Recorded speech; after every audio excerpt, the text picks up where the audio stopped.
gwasanaeth diolchgarwch eleni eto.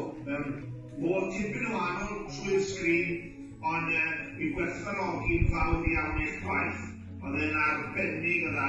Diolch yn fawr iawn i'r athrawon a staff sydd wedi bod yn cefnogi chi, yn helpu chi ddysgu'r geiriau, a rieni yn y thebyg hefyd yn helpu gyda'r dysgu. A diolch yn fawr iawn i chi am y gwasanaeth yna.